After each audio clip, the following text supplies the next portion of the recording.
What is good, my people?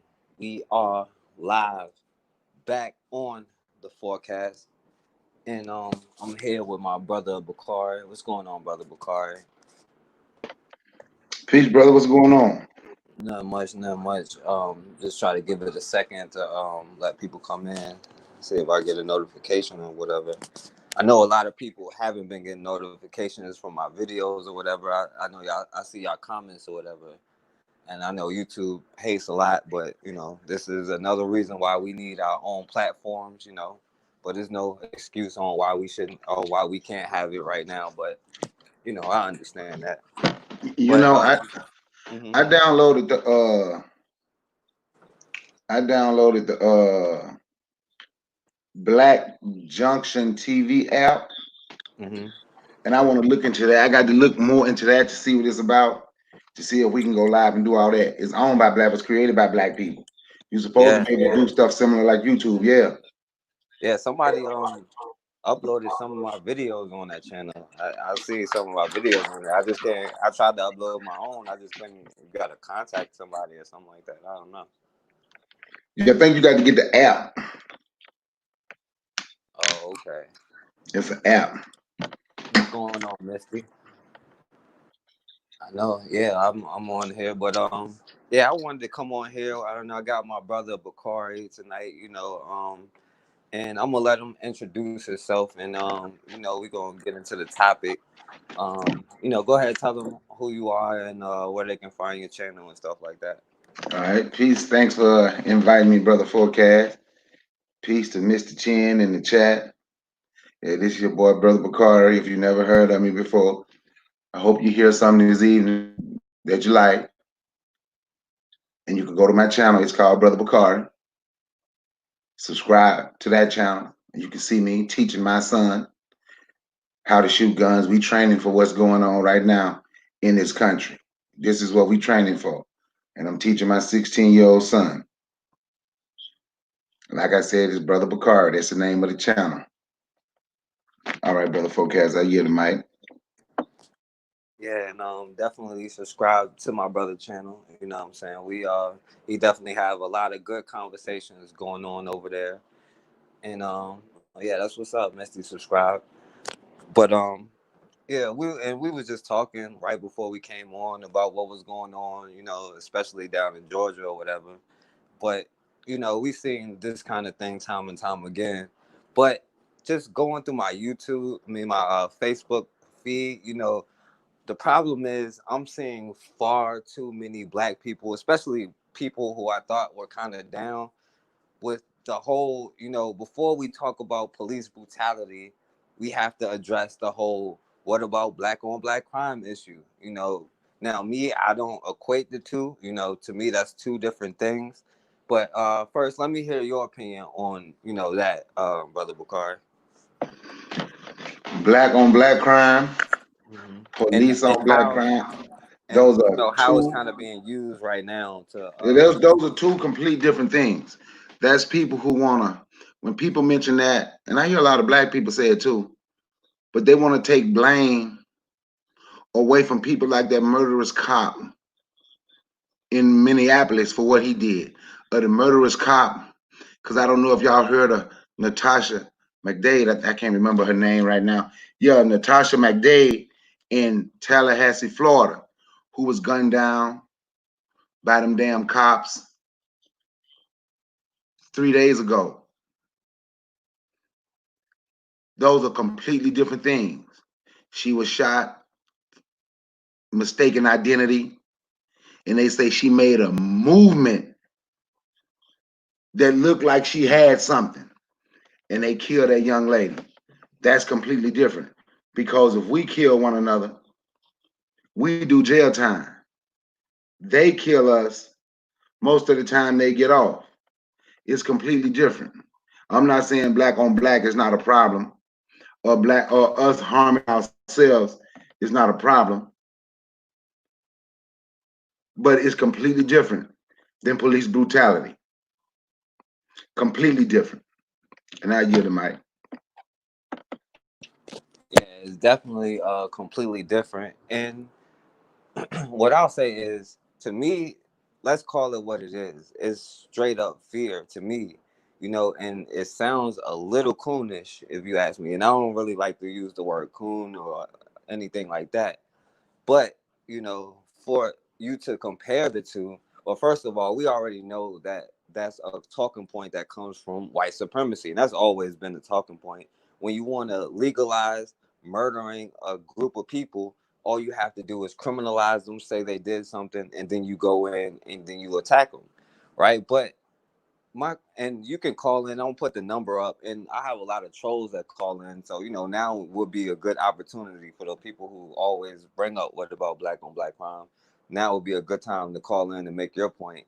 But if you're going to make that point, right, that would mean that you're literally comparing the police to the same people who you label as thugs, right? So if you're going to call the police, you're literally calling the police thugs.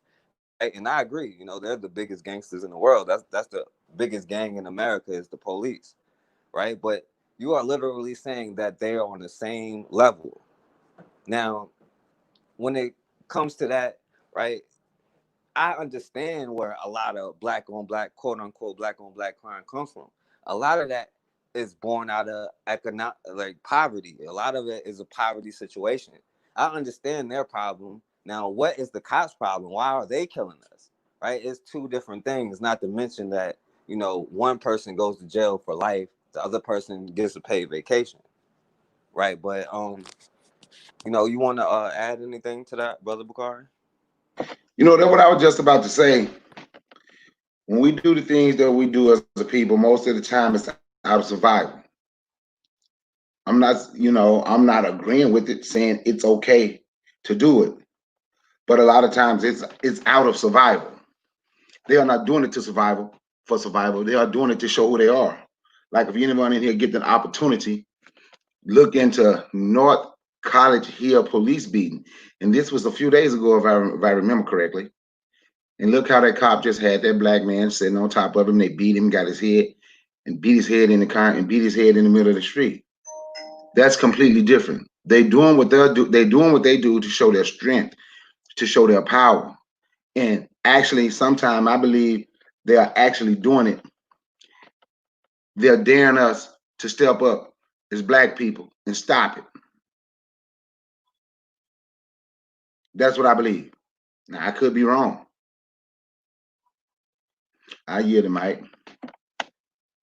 Yeah, definitely. And Misty, she said that she's been trying to send me something to my account. My email address is in my description. Anybody who want to get in contact with me, my email is in the description, and I'll save your email and I'll contact you.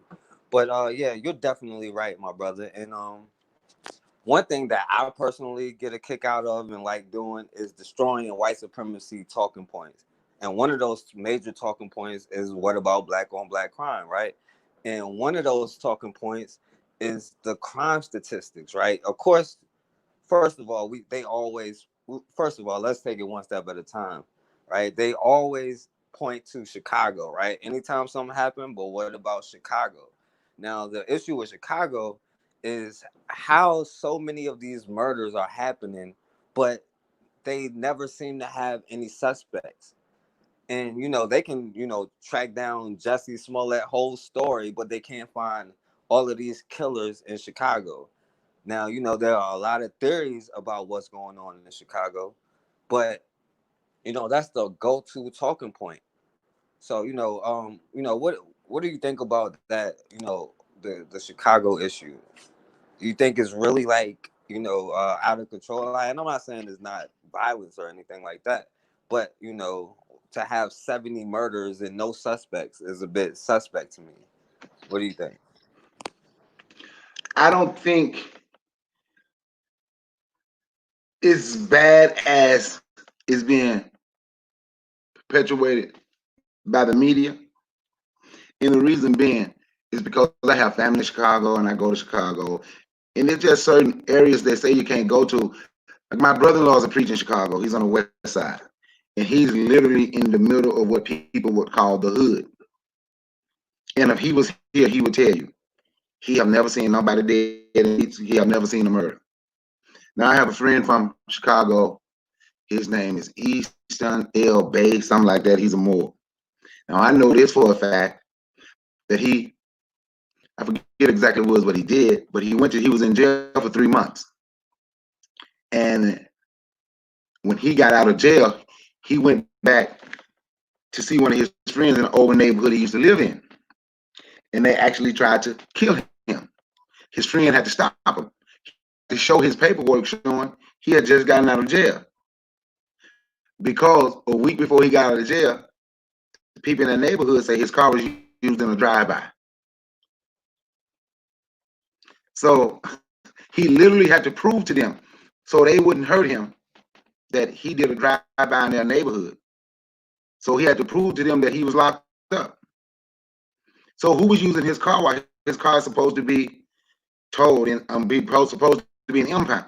You understand what I'm saying? So therefore, somebody had to use his car and drive to their neighborhood and do the shooting. I do honestly believe that some of that stuff is police. Maybe not all, but some of it is the police. What's going on? A lot of it is police. What's going on in New York? I mean, I'm sorry. I looked at the TV and they had New York. What's going on in Chicago? It's the police. That's what I really believe. A lot of it is the police. And now you're the mic. Yeah, and I agree with you. Even though I on my channel, I wouldn't say it is, because I can't say, oh yeah, it definitely is. But that's the number one suspect to me.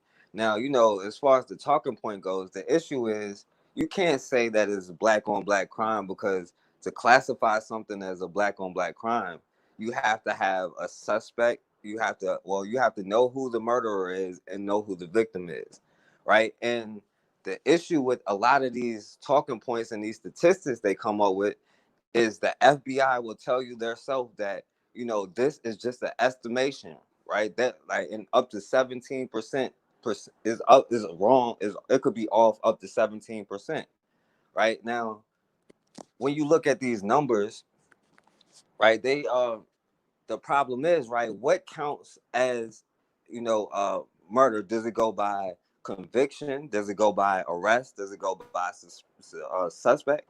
Because we know that George Zimmerman murdered a black kid, right? But he wasn't convicted of it, right? So does he count against the murder numbers? Now, again, the FBI, the police only have to report what they want to report, right? So it's just too many things wrong with the statistics that you can look at for you to just say, well, 50% of the people commit 50% of the crime. Well, no, that is wrong. That's just what is reported by the police, and they don't have to report what they don't want to report, right? So, what do you got to say about that, Brother Bukhari? You're correct. They don't have to report what they don't want to report. And at the same time, the guy that killed Trayvon Martin, I don't like to call his name, he got off. You understand? But when a black person do it, there's one black person dead, and there's one black person in prison, hopefully for the rest of his life. But a lot of the time, since they killed a black person, they might do 5, 10 years and get out, especially if it's just one person. So it's a big difference in the comparison, in that the comparison should never be made. But those are people who make that comparison that just want to say black people are making excuses because they have closed their eyes. And I'm mainly talking about the black people when I say they have closed their eyes and they don't want to accept the truth, because the truth about being black in this country or the world, period, it can hurt you. I'm saying it can hurt you emotionally. It can hurt you mentally.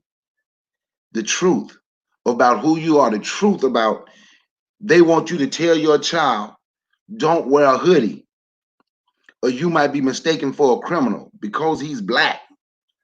So instead of accepting the truth, they want to say the people who accept the truth and want to face the truth and fix it to make things better for our people, they will say, we're just making excuses. but don't want to hold the people that created the problem. See, they're the problem, we're the solution. But they don't want to blame the problem. They want to make us the problem, so we have to figure out the solution to our problem. They created the problem. We do have to come up with the solution, but we also have to blame this system and the people that created this system that caused this problem. We didn't cause this problem. We didn't start this. We didn't put us in a situation where we barely can live. We didn't tell the man he can't live in a house with his wife and kid if she happened to get public aid. We didn't make those rules. We didn't say we are not human. They made those rules. We didn't make it hard for us to get a job. We didn't stop farming because we wanted to. Boy, they stole our land, took our land, came in with so they created this problem. They put us in a position, and we have to take ourselves out of this position. Stop looking out to the problem makers to be the problem solvers, because they can't solve the problem because we are in the position that they want us in. We have to be the solution and put ourselves in the rightful place where we're supposed to be. And I say we're supposed to be on top. And that's what we have to do. And I yield the mic. Yeah, definitely, and I agree with you. And my brother, Prisoners of War, just came on. What's going on, my brother? Hey, How you doing, hey, man? peace, bro. How you doing, my man? All right. Go ahead, introduce yourself. Oh yeah, yeah. Well, everybody. My name is CJ. I represent Prisoners of War Radio, and I, came up with that name just based off my own history and my own lineage, as far as like, black people, man. For those of us that know our roots, know our history, that we come from the mother continent of Africa. Of course, we know that our ancestors were, invaded and held captive as prisoners of war. I mean, when placed into bondage and the shackles and the chains, during slavery. But man, I really think this is a real good topic, man, of discussion today. And my take on this, like just right off the gate, man, just looking at this, it's just, we know who the original gangster is, who the original thugs. I mean, what you see from black people today, like the 50 cents, like, man, we adopted this thug culture from the original thug, which was the white man. Because, you know, I look at Christopher Columbus as being, one of the original thugs. I mean, what do thugs do? What are thugs about, man? They exploit women, they sell poison, to the community. They're about murder. And if we look at the, founding fathers of the Constitution, man, as well as, you know, um, our first presidents, man, they were all thugs. So for somebody to try to spin the narrative and now say that, you know, us, because we've been placed in this unnatural state. We've been placed inside of this unnatural state. And we do a lot of things just based off of reaction, man, to the system of white supremacy that we have been caught up in. So for white people to get up on Fox News or any type of media outlet and then want to call black people thugs, no. You know what I'm saying? So I mean, I'll just begin with that. And man, hopefully, when this conversation, as this conversation carries along, man, I'll be able to, provide some additional input. But yeah, appreciate, man, you allowing me on the panel.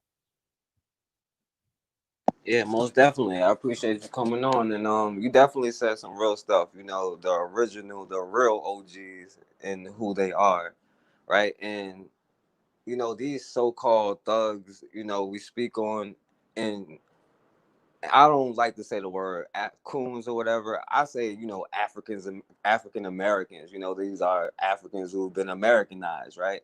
They have adopted the European ways, but right, this is the whole art of war. And my brother talked about Christopher Columbus. This starts from day one, right?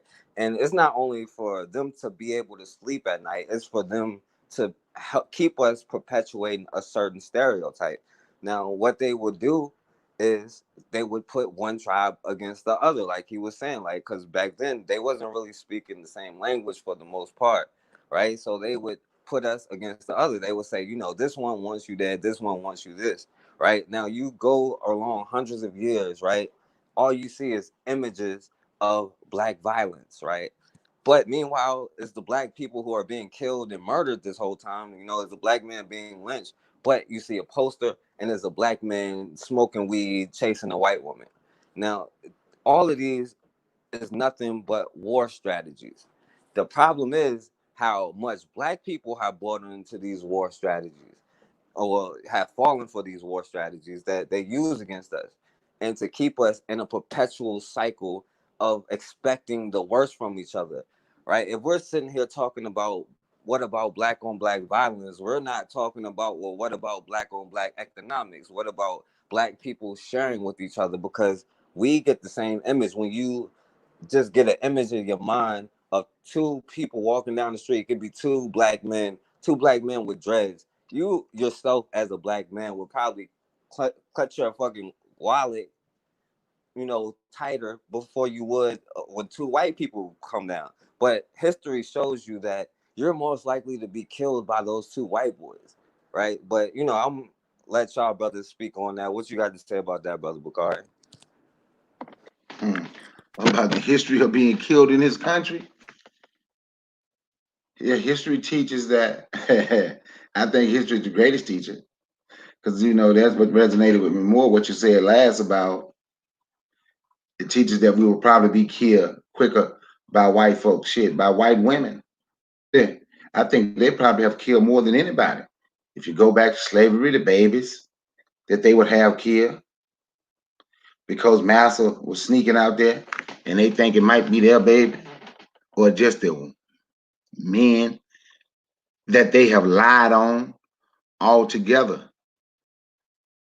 But when it come to us mentioning that, it get back to these people who's going to say, but what about what we do? Now, I'm a firm believer in accepting responsibility for the things that we can fix. But when we are talking about other people and we're holding conversations about other people and what other people have done to us and what we allow other people to do to us, there's no need to mention what we do. We already know that. And that's not the topic of the conversation right now. The topic of the conversation is somebody else. Stop being afraid. See, I'm going to tell y'all, I think it's a little fear. I think it's a little fear. And they have us so afraid where we are scared to say certain things when they're not even around. They're not even around. We still a little afraid. So, that's what I have to say about that. And I'll yield to Mike. Yeah, man, my brother Forecast really hit on something, but a lot of it, has to do with mental programming. Because like my brother said, like if you're in a dark alley and you see, two dreadheads with hoodies on, you're gonna be more likely to grip your wallet. I mean, man, it was so funny the way he broke that down, but it's so true. And at the end of the day, black people are more likely to be killed, by those white guys in those suits. The white guy in the suit and tie, man. Sometimes, man, we buy into the image that the media is trying to put out here about us. But like my brother Bakari was saying a little bit earlier, the difference, when we do something compared to when white people do something, man, they kill us with impunity and get off and don't face any type of consequences, man. These cops, they just get paid vacations, for, slaughtering black people in the middle of the street. And I mean, man, even if we look at, this I think the brother name was George Floyd or whatever. And all these other situations, man. I mean, black people, man, complying with the law. A lot of them, got their hands up, don't shoot. Um, brothers are getting, murdered and massacred in the middle of the street by racist white cops, man, with their hands, tied behind their back. So the difference is, crime, people are going to be more susceptible. Crime, when it comes to criminals, man, they're going to go for easy access. So that's why, this so-called thing called black on black crime even exists, man, because, when you're in a community, just like, in a white community, white people are more, going to be more quicker to, commit violent acts against people that they have easy access to.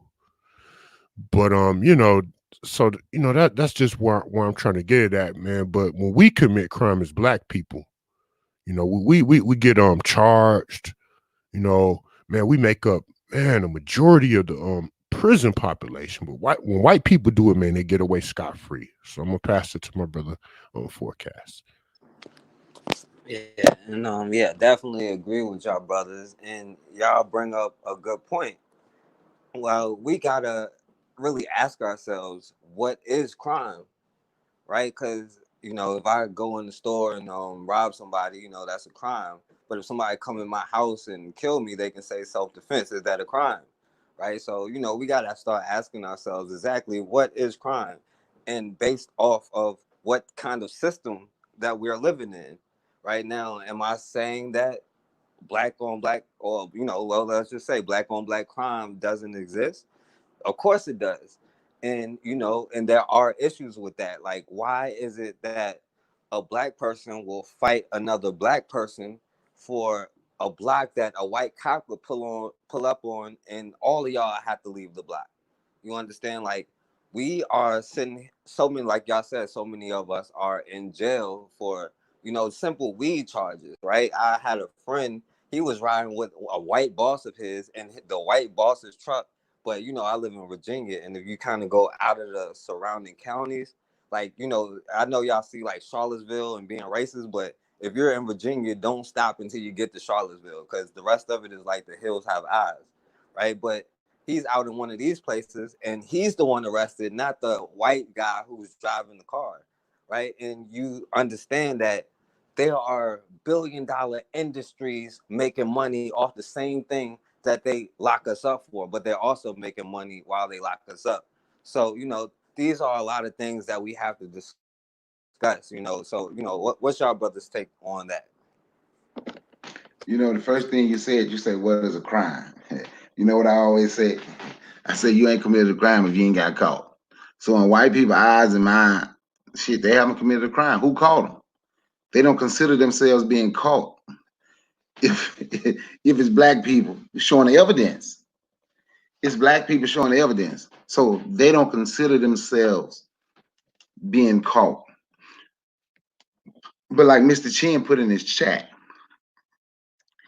the biggest criminals were the founding fathers of this country and the ones in Australia. Australia was taken from black people just like this place was taken from the Native Americans. The same way. They sent their criminals. They sent their criminals in to do it. So in these people's mind, they are not committing a crime when they deal with black people. Like, everybody know about the history of slavery and the Underground Railroad. And, when I tell people, the Underground Railroad did not originally go up north. It did not go up north. The Underground Railroad came to what is considered today around northern Florida, right? St. Augustine, Fort Negro, Jacksonville. And that was a free territory for black people. And they was building themselves a militia there. And when this country bought their land from the Spanish, from Spain, they illegally invaded, because it was part of the treaty where they weren't supposed to mess with North Florida. But when they couldn't defeat them from land, so they illegally bummed them from the ocean with the Navy, tore up Fort Negro, St. Augustine, Then St. Augustine is still there, of course. Then Jacksonville is named after the guy, Andrew Jackson. All that was done by black people. So no one is a bigger criminal than these people. Their history is criminal. Their complete history is criminal. So they released their criminals from prison because all of that at the time was considered Georgia. So they released their prisoners, the Irish prisoners or Scottish prisoners, mostly Irish. So we'll give you this land if you don't let the slaves get here. That's how Georgia became about. That's how Georgia and Florida. That's how Georgia and Florida became. North Florida became separate from this. All this was, was Florida. That's how, because they just gave it to criminals. Now you don't let the slaves get there, or you don't let these people get there. And now they want to look and say, we are the criminals. We're not criminals. We have been in the wilderness of the Americas fighting to survive, trying to figure out a way to live in a system that was absolutely not designed for us. They did this to us. We got to fix it. Yes, of course, like Brother CJ said, it's a lot of the mental trauma, psychological trauma that we have gone through mental, emotional, physical. Even if you don't physically and mentally, even if you don't physically take the beating, even today in 2020, we see our damn people looking on TV and we see our people getting beat. That's trauma. We look and see our people getting killed. That's mental trauma for us. And we are trying to figure out a way to survive. So some of our people have decided it's going to be best if we try to be something we are not. So let's try to be white. And that makes us even crazier because we are rejecting who we are, trying to survive in a system that wasn't for us. So we want to survive in a system that was created by criminals and say it's ours too. It ain't gonna be ours till we take it. And this black on black crime compared to police brutality shouldn't even mention, and it shouldn't even be mentioned in the same conversation. And I'll yield the mic. Yeah, unfortunately, man, I was experiencing some technical difficulties and I had to restart and reload up. But the biggest crime against humanity is what the American white man did to our ancestors. So how in the hell can you label a victim of 500 years of criminal acts, rape, enslavement, brutalization, and all of these things, man? How can you label, the victim? We are just, reacting based off of the condition that we have been put in. Now, I don't like to see, my people out here, fighting and killing each other over, sets and territories or drugs or, women or whatever the case may be, man. But we gotta just understand at the end of the day that, we are in a unnatural environment, man.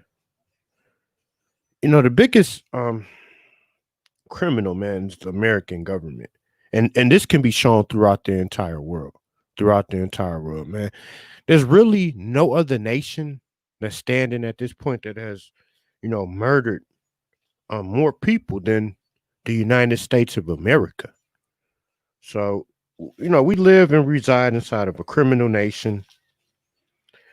We our ancestors were, taken as prisoners of war, forced into bondage, forced into slavery, man. So, we can't forget our history, man, at the end of the day. So when you hear white people, on these social networks, man, trying to demonize our people, just understand that, they're just trying to cover up their own wrongdoings.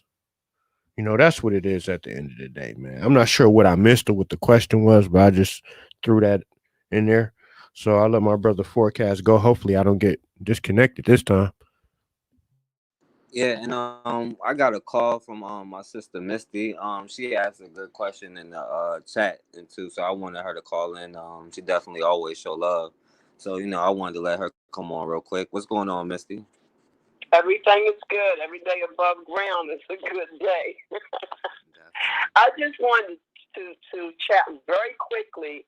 I love the conversation, and this is a conversation that we have with ourselves and we have with others. The bottom line is when they kicked their behinds out of England, they said, we don't give a damn if the earth is flat, round, or triangle. Y'all nasty criminal behinds got to go. So the so-called, quote-unquote, founding fathers were rapists, thieves, murderers, con artists, and anything else you can think of. And somewhere in the mix, we learned to do some of the same things they were doing worse or better. However, because of the criminal justice system designed definitely for us, they make it, if I go out and I slap Sally Sue upside her head and stab her to death, I'm going to get 100 years and 100 years in my afterlife. But if I go kill Tyrone, I'm going to be out on bond before Tyrone is even buried. Hopefully that I killed Boo Boo and somebody else. And that's how it's did. So it's like some more say what you like. You weigh it. I'm going to get more time for killing a white person and less time for killing somebody who look like me. So I'm going to go in my community and I'm, go for who looks like me because I know I'm going to be back out soon. I might get 2 years or 3 years because they don't value our lives. And that's how I look at it. And this is what I teach my grandchildren. You have to value yourself, or whatever thing you do, anything that you do in life, there's going to be consequences and repercussions. And they've got this set up. This system, prison system, is set up for our happy asses. And they catch it. Or somebody turn us in. Or we can't get a job. We got to feed our family. What are you going to do? The first law in nature is self-preservation. But I also wanted to touch on our missing people. Where are they going? Anybody on this conversation is on social media, Facebook especially, you can't get through a post without saying 2 or 3 have you seen. You've got babies, you've got toddlers, you've got teenagers, you've got elderly. Where are they going? Why are they missing? Where are they? What's being done? In my mind, they get held somewhere, and that's how they get whatever they need from us and they get from us in order to live. White folks know their time is up. And when your time is up, out of something, you're going to put your best foot forward, you're going to be desperate. And I really believe that there are a lot of our kids or family members or just we're all family, are probably in a lot of these foreign countries, sex trafficking, experiments being done on them, unbeknownst to us, John Q. the public. But I just want someone else's idea of what you think may be going on. Where are our people going? They just not in the rapture, I don't think. But right. The little girl has on the little outfit on, and last seen 2:00 Saturday evening. 10 years from now, she's gone. Gone where? All right. Thank you. I appreciate that, sis. Like, yeah. I just added brother brother Maurice Muhammad and brother Guy. So I'm gonna let them introduce themselves and let them ask a question, and you can call back in too, sis too. Oh, I'm gonna go back and listen. I really appreciate it. Everybody stay safe. All right, thank you. Thank you, sweetie. All right. Peace. Yeah, what's going on, my brothers? Yeah, y'all. Matter of fact, y'all can come on and introduce yourself, brother Muhammad, brother Guy.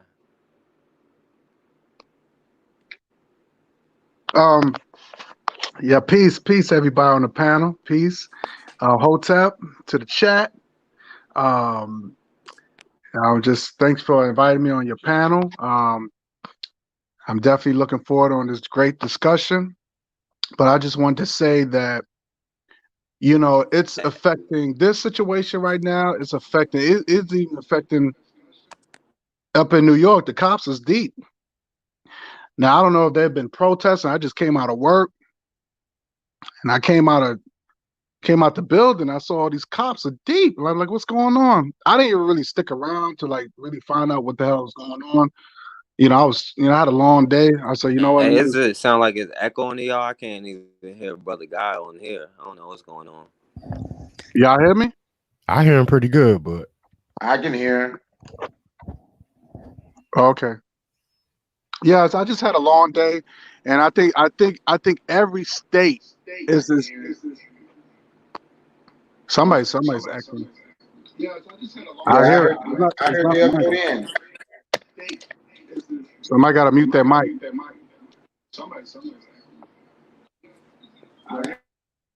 Okay. Now I don't hear it no more. So yeah, it's been a long day, and I think this situation has affect every state. The liberal Democrats are just they just really they harping on the wrong thing instead of harping on the situation. This is bigger than this guy Floyd, right? George, I think his name is George Floyd or something like that.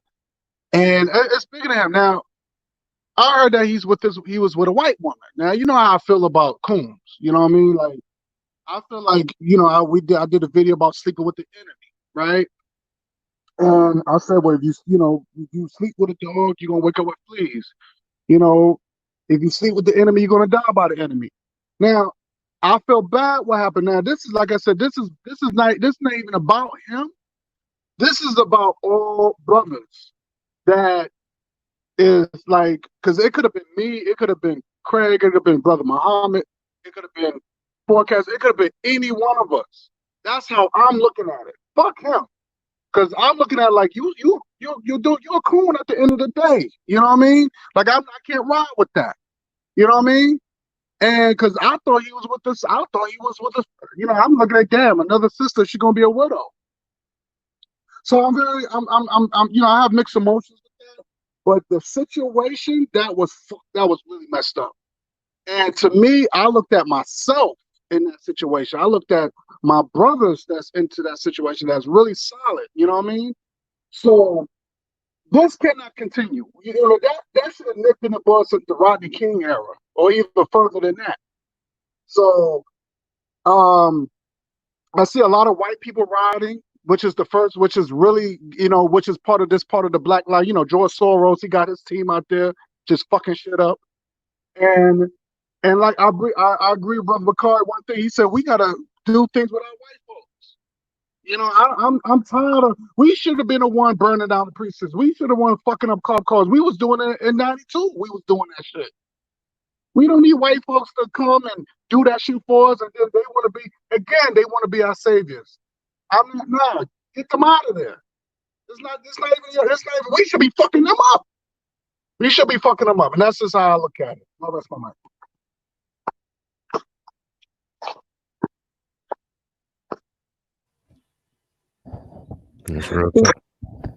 Peace and blessings, brothers. It's definitely good to be back with everybody. I definitely agree that we gotta be able to do shit on our own.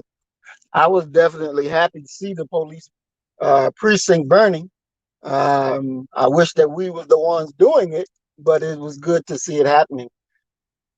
And it's something that we got to realize. And one thing that I do enjoy seeing, that I'm starting to see more and more of, that we're actually fighting the police back. I've seen the video in DC. I've seen another video, I believe it was in Philadelphia, where the brothers are now throwing blows, blow by blow.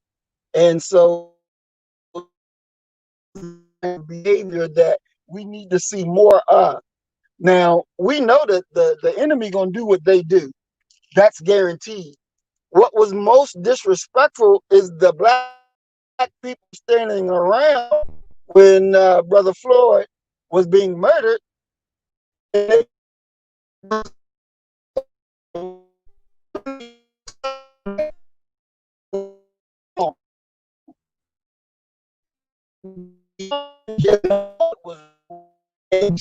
because I said that could have been me. And that could have been any one of us. That could have been our children. That could have been our children. And me, I got children, and That's hurtful when you realize the reality is that our children are not safe. That's the reality. Our children are not safe. And the only people that can make them safe is us. Nobody else is going to do it. Nobody else is going to do it. So we need to really wake up and understand our own divine responsibility and understand that these demons, they do what they do because they enjoy it. They enjoy doing evil to us. This is what they remember the cop who killed Mike Brown. He said he wanted to work in the black community because that's where the action is at. See, they're not afraid. They do this shit for fun. They enjoy the hunt. They enjoy the kill. Hopefully we are tired of being the ones always hunted and being the ones always killed. And it's time to strike out. And I rest my mic. Yeah, definitely, man. And thank y'all brothers for coming on too, man. I definitely wanted to hear y'all opinions on the situation because this is a topic we gotta talk about. You know, this is something that must be discussed. You know, and you know the sister that called in, she brought up what happened to the missing kids. Now, we do have to be careful with just making it seem like it doesn't matter because it could be, like Brother God said, it could be any one of us at any single time. That's why, I can't really say that, anybody in particular like should have deserved it or I shouldn't fight for it because it could be me, in particular. Now, the whole issue, like what y'all brothers was saying, is we have to be careful of, they're already desensitized. We have to be careful not to be desensitized to seeing them murdering us. Right. That's why, we see so many black women, girls, children missing, and, we don't really do what we have to do. It's not a national thing for us to make sure that this stops. Right. We have to find a way to build a campaign. But while we're sitting here looking at each other like, you're violent, you're the enemy, not looking at the real enemy for who they are, we're going to continue to be in the situation.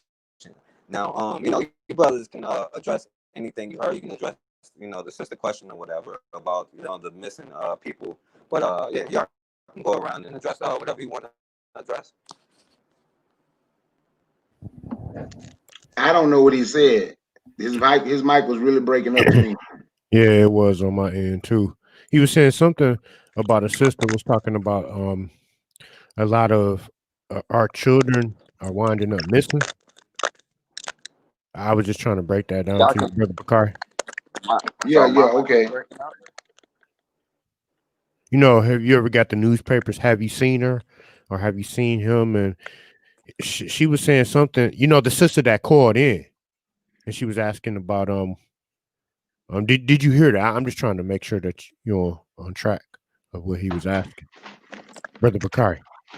Yeah, I heard it when she called in. Hold on, so y'all can y'all hear me now? Kind of breaking up. It's not the fact that I couldn't hear you, you were just breaking up.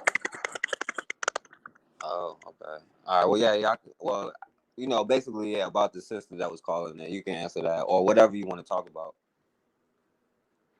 Well, my take on it, kids going missing is mostly young girls, young black girls and women. And it just takes me back to, young black girls, black women. And it just takes me back to Henrietta Lacks. Once they found out what her cells, whatever could help every other race, every person on earth. So I just think, when it comes to that, I think that's something we have to do. We have to protect our children. We have to protect our women because they're not. I think it's organ trafficking is what I believe, and that is something we have to step in and we have to stop it because they are not going to stop it. Matter of fact, they are probably the ones behind it, paying people to come pick our women up. So they're not going to stop it. It's our job. That's what we have to do. That's why we have to unite under all cause. That's why we have to be willing to say, it's okay, you're a Muslim or a Christian or Pan-African or whatever. The bottom line is what's more important than all that. To me anyway, what's more important than all that is me being black. So when we come together, our race is more important than our race is more important than anything else.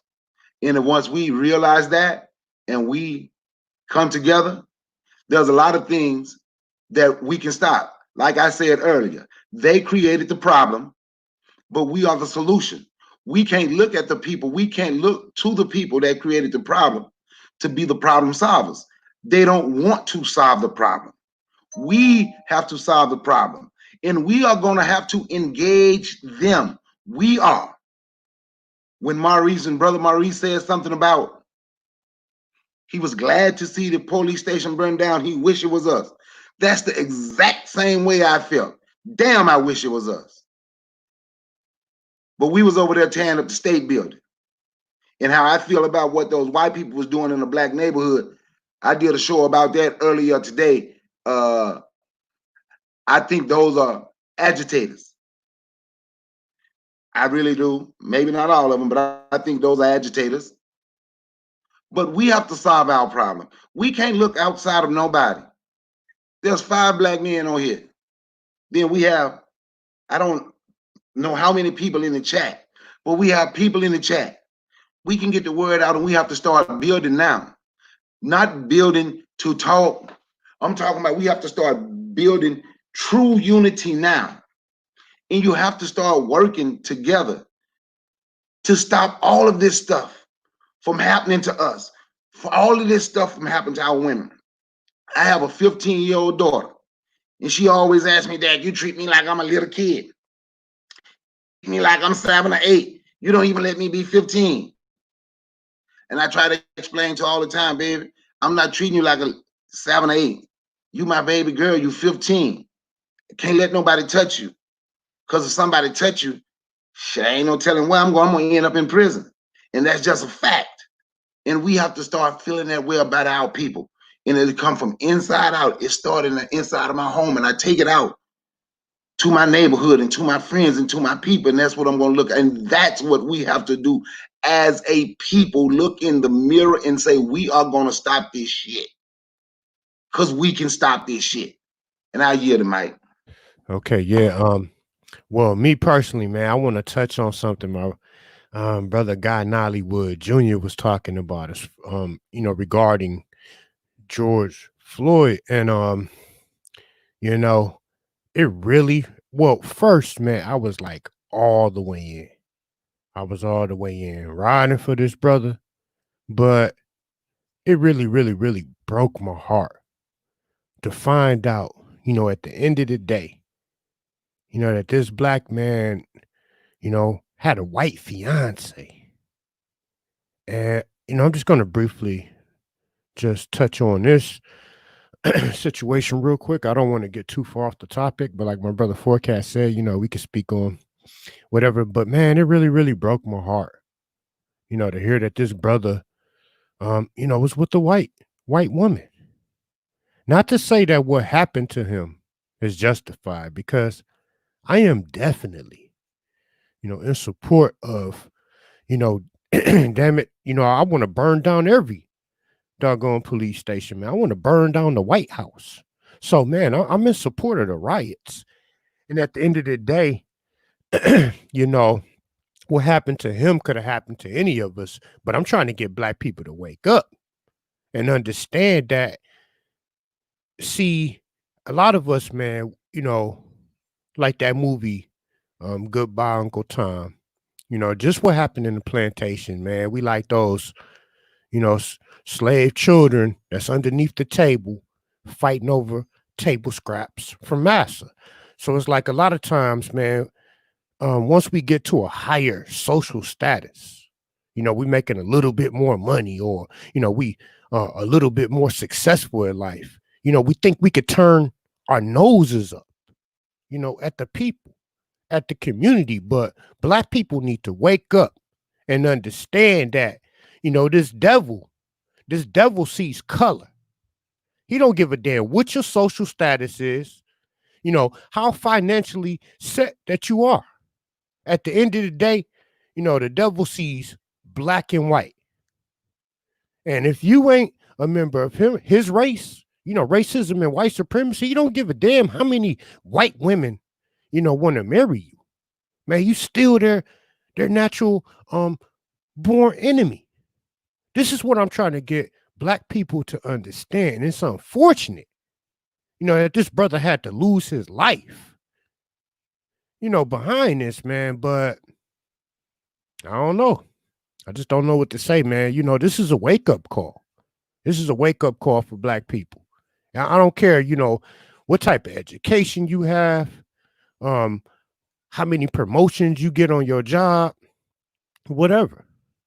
At the end of the day, man, all that cop saw was a black man. All he saw was color. It could have been any of us, man. He didn't ask, what color is your wife? Or, you know, where you go to school? How much money do you have in your bank account? What type of cars do you own? How many books have you read? At the end of the day, all he saw was a nigga. But black people, man, we've been bamboozled, and, you know, we still fighting each other to, you know, see who, you know, can be the, you know, the biggest Negro in the house to get the, you know, biggest benefits from the white master. But on that, you know, on that note, man, I'm gonna pass the microphone. Starting to lose my voice. Brother Guy. Yes, I agree with you, brother. I definitely agree with you. I was definitely hurt. And then when you heard the woman, the white woman, the Peckerwood, the she devil, she didn't say nothing regardless, you know, regarding to her fiance. She didn't say, "Oh, I'm devastated, I'm hurt." Only thing I heard her say was, "It's so much hate, it's so much violence," you know. And then she wanted to give the cop a pass. Oh, I don't. And then she kept saying, "Oh, he didn't. If he was living a day, he wouldn't want this." And I'm just like, wait a minute, how are you going to speak for him? The man is dead, you know. And again, here's a white woman that's going to protect her own people. She's protecting her own people. That's what she's supposed to do. And again, she's trying to say, you know, oh, don't fight us. You know, still love us anyway, because he loved me. And this is the message that I got from her. A sister, a real sister, would never say that. Never. She would have said, "No, I want war. They killed the man that I love. I want to see them guys dead, or I want to see them, you know, serve life." Because I heard that Minneapolis don't have the death penalty, but they can get life. But that's what a sister would say. So I want a sister gonna have my back, even when I'm dead. I want her to have my back, and I want our people to understand this. The more you love them, the more you integrate with them, they will never have your back. Like Malcolm said, they would stick with you thin, but not thick. And it's true, it's facts. Now, you notice all these white people start showing up because they're looking for some excitement. They're born violent. That's the reason they can go out there and riot and curse out a cop. But like I said, like the brother said, Bakari and Brother Muhammad said, we should have been the one burning down the people. We should have been did that. And not only that, we should have went to the house and dragged that motherfucker out and dealt with him. Just like they dealt with us. How they dragged us out the homes. How they dragged us out the precincts and hung us and burnt us. What is wrong returning the favor? And those white folks, they got off. They didn't do nothing. Happens to them. Nothing happens to them. We don't need white people to do it and say, "Oh yeah, no, you don't get credit for that. You don't get credit for what they did." And that's the reason why nothing's not going to happen to them. But they'll rush you for something they did. And there's the reason why they'll call you hoodlums and thugs, something for they did. But that's all that Black Lives Matter crew, because Black Lives Matter integrated white folks. But the black people getting a bad rap. That's what you're seeing. We gotta learn to do what we did in '92. Stick with each other. Bloods and Crips coming together, brotherhood, sisterhood coming together. We got to do what the brothers and sisters in Africa and Somalia and all these other Africa, when they come down a real revolution. We can get up, yes. The black woman need to put the babies on the back and carry your gun. Carry your artillery. Put the babies on your back. Teach your children, like Brother Bakari's doing. He's teaching his children how to shoot. It's not time to play games. No time. And I told my daughter, I said, look, you're gonna have to learn how to fight, because I'm not gonna be there. I'm not gonna be there for you 24/7. You're gonna have to start punching people in their face. When a guy, I don't care what color a dude is, he touch you, he disrespect you, you punch him or punch him. Now as a her now you got girls like that, they nasty too. You got punch them in their face. Let them know that you're not playing. Because you're a decent person. You're not playing that. You're not playing that. You know what I'm saying? Because a lot of black people, they took the ways of the enemy. They took the ways of the barbaric Neanderthal. That's what they're doing now. And now, all this mixed racing and all that, that's not going to solve race. That's not going to end racism. That's going to, if anything, it's making it worse. It's making it worse. And let me say this. I want to make this perfectly clear. The white man is not playing with you. He don't like it when you fuck with his women. I'm going to tell you that right now. You black men, you better stop it. The white man don't like it. We don't know if that white cop knew that he was with that white woman. He just didn't like it. We don't know. It could have been personal. We don't know. We don't know. Just like we don't like when white men fuck with our women. Just like when you got black women, you got sisters don't like it when they see their brothers with the white man's woman. Some of us is not going to stand for that. Some of us not going to like it. You got white people, they don't like it either. And they're not playing. And let me tell you something, they already saying that cop going to get off. And I was telling Brother Bakar, I said, watch that cop going to get off. Brother Bakar was like, nah, man, I think they're going to get off. I said, I'm telling you, this is United States, bro.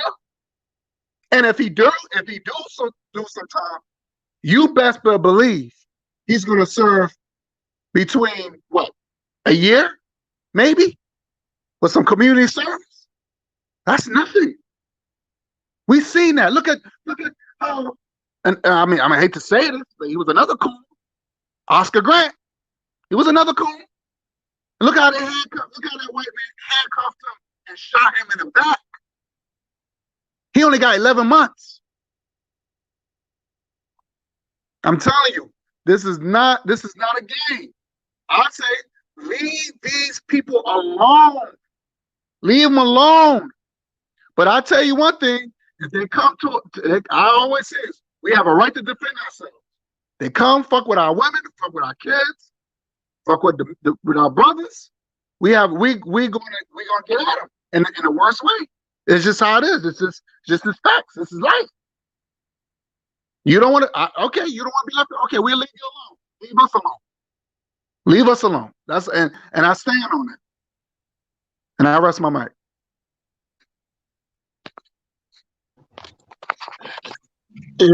Really, this is the moment in time for us to fight. When you stop and you think about all the different things that are going on, I mean, anytime that your children can go missing and your response is what? What I'm going to do? How I'm going to do this? How I'm going to do that? Is that the best that we can come up with?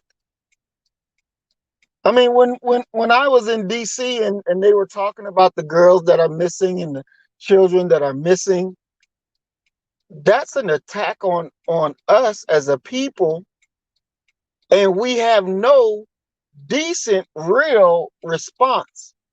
And because we have no decent and real response, that makes all of our children at risk.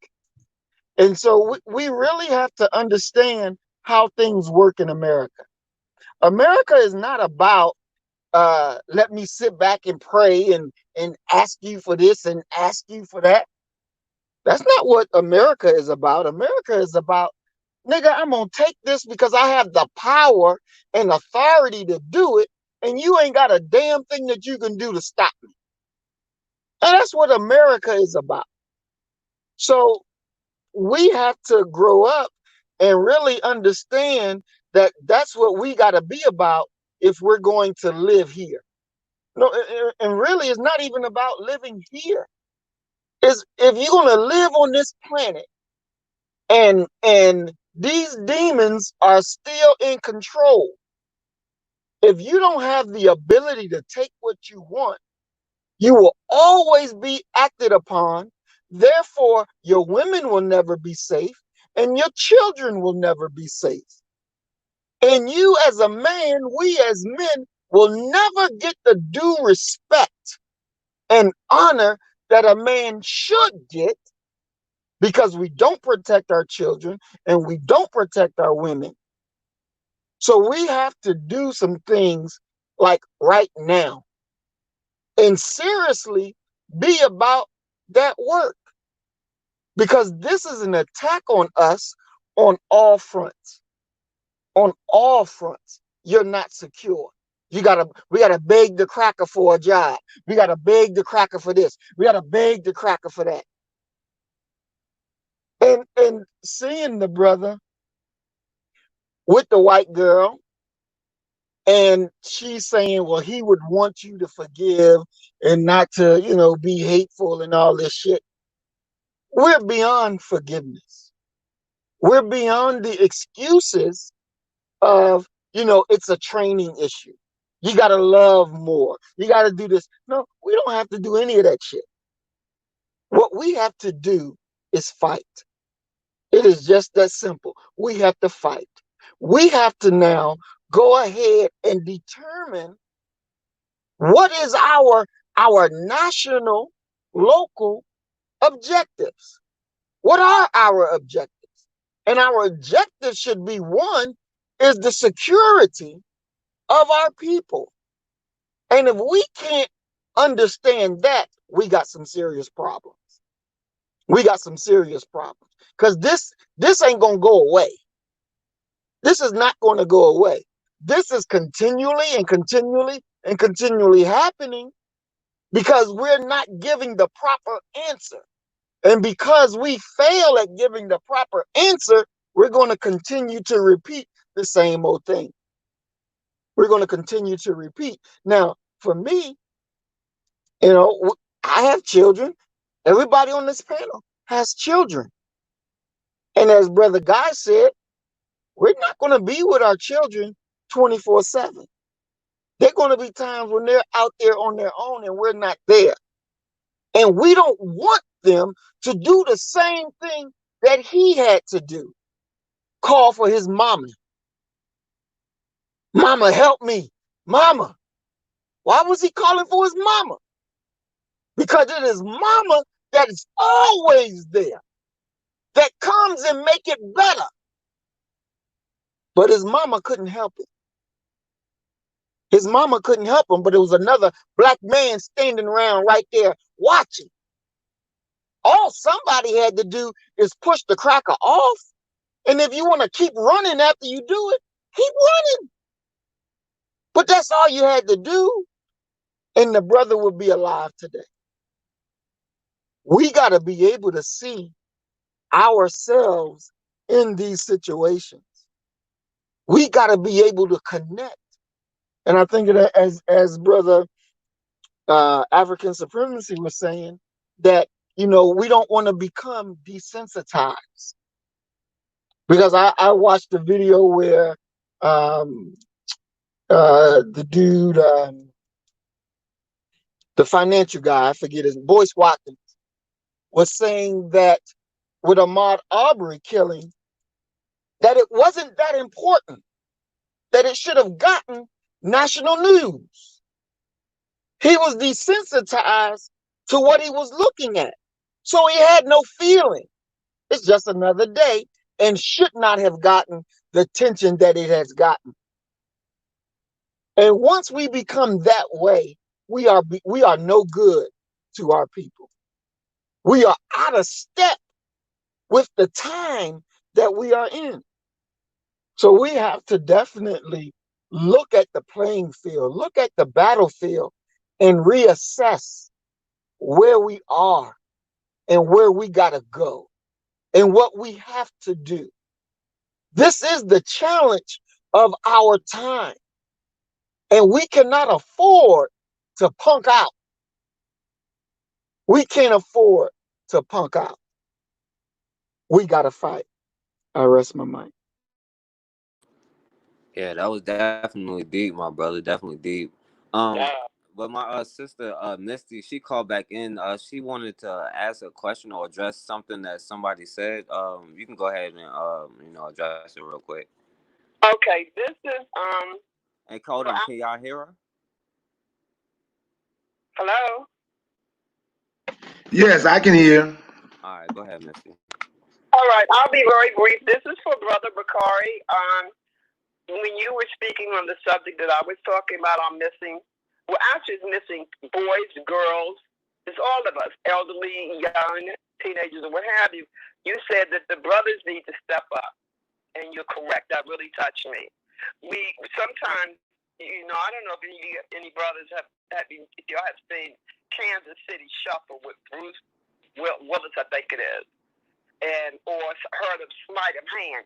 Hey, everybody looking over here. Why you looking over here? This is going on over there. And catching the tail end of the brother that just recently spoke, and you're right. This is our time to stand up and step up. And they have been calling us out for years. For years. What you gonna do? We gonna kill your baby. They killed a 7-year-old little girl with her head in her grandmother's lap, shot her in her head. And then they said, well, we didn't know kids were in here. Of course you did. You saw the little big wheels and stuff out there.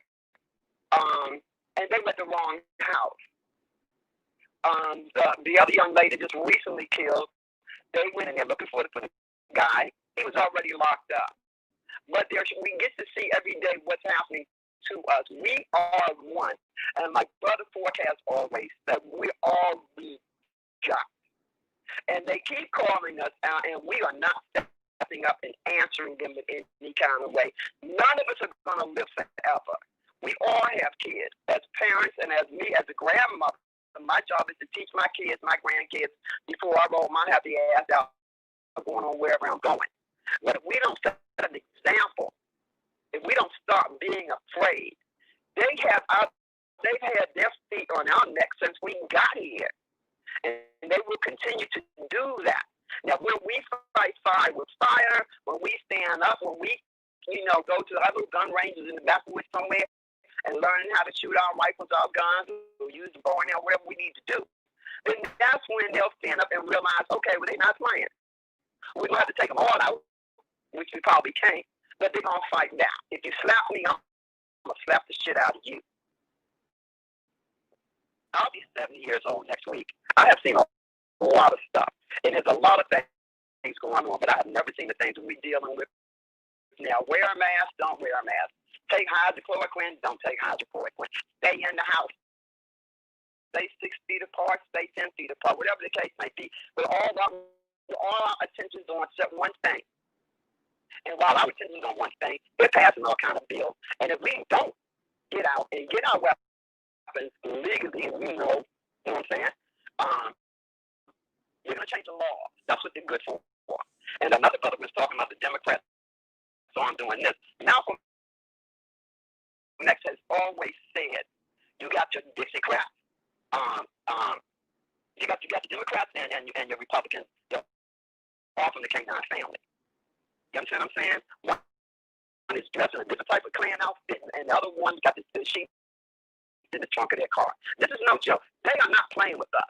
And once they get this vaccine together, I guess it's sort of what a lot of people would say is like the market of beast. You're going to take this vaccine. We're going to know that you're separating out with us, and we're going to do whatever. Because that's when they can chip us. And all these people out here throwing the bricks and throwing the rocks and doing what they're doing, if they don't realize facial recognition is a real thing, then they're going to stay in trouble. Well, we have to plan. We have to come together. We have to realize, even though this brother had a white woman, he was still ours. He was still ours. He died in the street worse than a dog would have. That man took his last bowel movement, calling on his mother, who has been dead for 2 years. But even the brother was right. We're always there as a mother. We're always there. So I don't care if he was married to Pocahontas or Liberace. I don't care. He was still ours. He was our brother. He was my son. He was your cousin. He's our family. So we can't really separate. I mean, I was like, what the hell? That's a white woman. But I couldn't be negative about it because the brother said he died the death of a dog in the street. So we need to get out and with our communities and posse up. And until we can get a social media where can't nobody hear or peep in or Uncle Tom somebody in, anything we do is say they already got it because our phones will never shut off. You know, you can't even piss on cotton without these crackers hearing it now. But our ancestors left us a blueprint. They left us a blueprint, and we're going to have to find a way to get above all of this because it's about us. They want what we have. They want our organs. They want our blood. They're selling our blood to keep them young. They take everything from us and turn it around and use it in front of us. You even got the Koreans singing rap. The Koreans singing rap while they're shooting our babies in the back of their head. But if we don't stand up and show up and show out, they're going to keep doing this. Like they dragged the man in the back of the truck till his head fell off. What did we do? Yeah, you're right. But yeah, let me let the brothers answer or address what you said. I love you guys. All right, thank you. Peace. All right, y'all heard what she said, and y'all want to address anything she said? Yeah, I heard through some of the static. One thing I want to address is I absolutely agree. We better learn to shoot. I tell every black person I know, you legally can get a gun. Go get your license now. Go get your, I'm telling you, if you want to see you better go get your AR-15s, your AK-47s. You need to get all of that now. Because if a Democrat get in that office, they're trying to take those rights away. And think about it. There is a reason they don't want black people to have guns. And even if you have guns, we need to learn some type of hand-to-hand combat. For me, I'm an avid boxing fan, so my kids been training boxing. I guess my son, they probably try to train boxing for like 6 years. And I've trained boxing. I ain't never had no match. But my son is 3-0 in the amateurs, and my daughter was 2-0. But we still box at home. We train shooting guns. We train boxing. We get out here. We have our tactical boots on, and we might go for us a walk. There's things that we have to do. There's a lot of things that she touched on. There's things that we have to do to make sure we're okay. Like Brother Maurice said, you could at least hit the cop and kept running. Hit the cop and keep running. We can't just stand there and watch people kill us and then complain. But I also understand it. Well, regardless if I agree with it or not, I do understand why they didn't. Because each cop have a gun. And none of them have a gun. And since we don't have guns, we're afraid of the gun. So I just used the brothers and sisters that was down there in Brunswick, Georgia, as an example. When they was in front of that white man's house with their weapons, and someone called the cops on them, the cops were coming, and saw how many black people was out there with guns and ammunition and ready for whatever, the cops did not come down there. They called the person back who had been calling them and said they're not breaking the law. Just like the brothers in Michigan that walked the sister on Capitol Hill when she felt threatened after those white people went on Capitol Hill with their guns. She felt threatened. It was brothers and sisters that walked her to work, to and from work with their guns. Nobody said or did nothing, because one thing they do know, bullets hurt them too. They only respect this system. They only respect one thing, two things, I'm sorry. They fear two things: the loss of blood and the loss of money. And I say, for the people that don't feel they need a gun and want to fight, at least spread the word and say we ain't shopping there no more. Not a boycott. Shut it down so we can control those businesses in our neighborhood. Because all of it gonna have to go hand in hand. It's gonna have to. And Roberto Morales, you're absolutely right. A lot of those gun stores, most of those gun stores, they are absolutely racist. So what I did was I looked and I found me a couple of black-owned gun stores. And I found some online. You have to order. I can get them from them. That's what I did. But yes, they are absolutely racist. They have a problem. They're making money, but they don't like seeing all these black people going in those stores, buying those AK-47s, buying those AR-15. They don't want to see black people buying the RPG-7, if you know what that is. I'm quite sure you do. You know, the RPG-7. They don't want to see us coming in there buying 2,000-3,000 bullets at a time. They don't want to see that.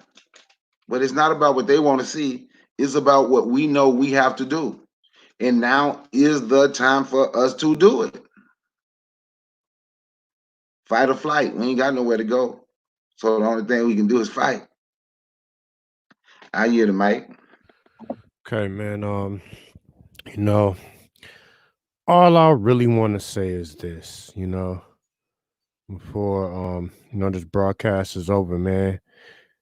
Man, we gotta stand the hell up, man. We can't be scared to, as a people, to shed blood. It's like sometimes, man, we value our life like way too much. I value my freedom and I value my respect as a people. This is why, other races, don't respect us, because a lot of us, man, we willing to put our life on the line, to defend some white man's set, some white man's corner. But the reason that, our people don't respect us is because, just like the brother was saying earlier, I mean, you had a brother, and bless the brother for at least getting, the murder on camera, because the narrative that the police was trying to write was that, the brother George Floyd was resisting arrest. So fortunately, at least, the truth, can be brought out. But, with brothers and stuff like that standing around, man, we need to have like a drop squad. I mean, when, these pigs or, these crackers, whatever you want to call them, man, when they shoot one of ours down in the streets, man, we need to, have secret information, intel to exactly, where these people reside at. And I swear, I bet you this, but there's too many people out here that are just far too cowardly. But I bet you this: if these white cops, these white judges, these white jurors, these white politicians, if they knew that, if they do something to harm black people, that we was going to come knocking at their front door. I mean, either, blowing it in with a 12-gauge shotgun, putting them, their children, their mothers, their wives, and their families at risk, we would get way more respect as a people. And when I just look at, the George Zimmermans, the murder, Darren Wilson of, brother Mike Brown, the murder of Tamir Rice, and the list goes on and on and on. With these people, being able to just freely just, murder a black person in cold blood and just walk around in these streets, there should be a price tag on their head. And if we put a price tag on these people's heads, I know a lot of us, we have been conditioned to believe, since that we are a minority, of course, in this country. So we have been conditioned to believe that, we don't have nothing to shed blood for. But I mean, even the Revolutionary War was won off of bloodshed. Shit. I mean, man, George Washington, his day, man, they were outnumbered. When America got its independence, man, they were outnumbered by those people over there. But you have people who are willing to give their lives for the cause that they believed in. And if we want respect as a people, this is what we're going to have to do. That's why I take my hat off to the protesters out there in Minneapolis. And like I was telling my brother Bakari, man, if I was in that city, trust and believe I would be coming out of one of them Targets with 2 and 3 shopping carts full of that shit. I'll be looting myself, and trust and believe I mean that. You know what I'm saying? Like, I just gotta keep it real. But of course, like my brother Guy Nollywood was saying, man, one thing that really, really upset me was, just all these whites. And it seemed like the movement and the riots of today and the Black Lives Matter movement is nothing like what went down, during the LA riots. Because now, I mean, damn, even homosexuals can join the movement. White people, Chinese people, I mean, just anybody can join the movement. But, back during the LA riots, man, you was dealing with a different caliber of people back in them days, man. Them dudes was Bloods and Crips, stone cold killers. I mean, the same can be said for, somebody that is facing 3 and 4 life sentences. What does it matter to take another life?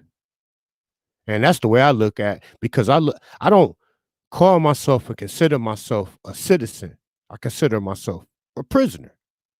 That's why, I say, my channel was named Prisoners of War. But man, I just believe, I really, truthfully believe that,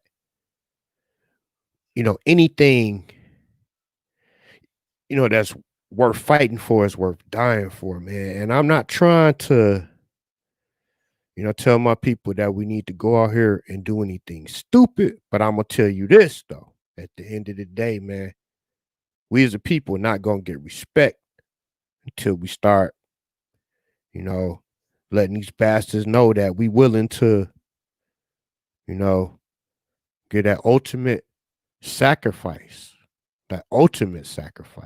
where they come to cutting off some heads. I mean, blowing down some doors with some 12 gauge shotguns. I mean, whatever.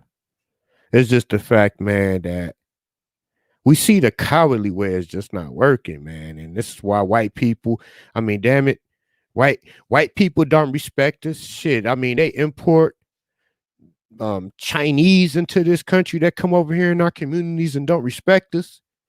They import these damn Arabs that come set up shop right in our communities that don't respect us. I mean, shit, the Democratic Party got all of these damn illegal immigrant Mexicans that come over into this country that don't respect us. Any and everybody can come over to this country and make a come up off of the Negro. Man, when is this going to stop, man? I'm going to yield my mic for the moment to my brother Guy Nollywood Jr. Peace and Black Power. Yeah, definitely.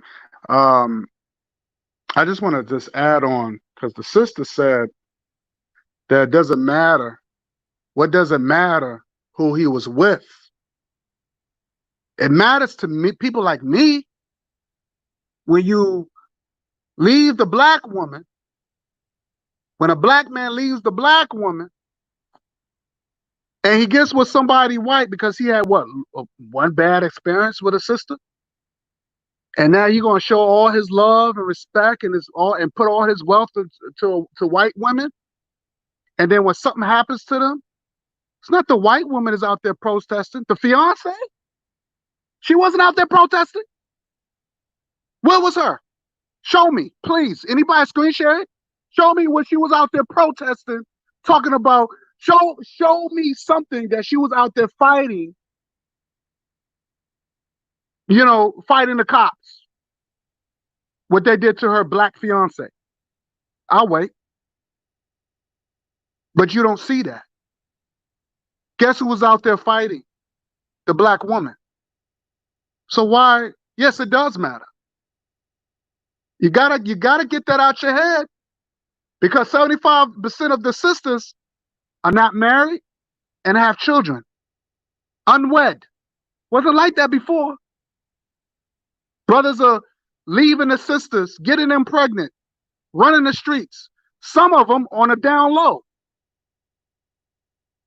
giving the sisters HIV.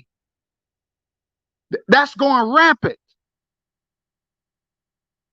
Okay, leaving the black woman by herself. So it matters to people like me. It may not matter to you. And he does not represent me. People like that does not represent me. Don't get me wrong. What happens to him, just like what happened to OJ. Remember OJ, when he got off of killing Nicole? White people was happy, right? But they said, well, we're not happy about OJ because we already know he a coon. We're happy that a black man finally won, because it's very hard for a brother who can get off killing somebody, especially a white woman, and escape.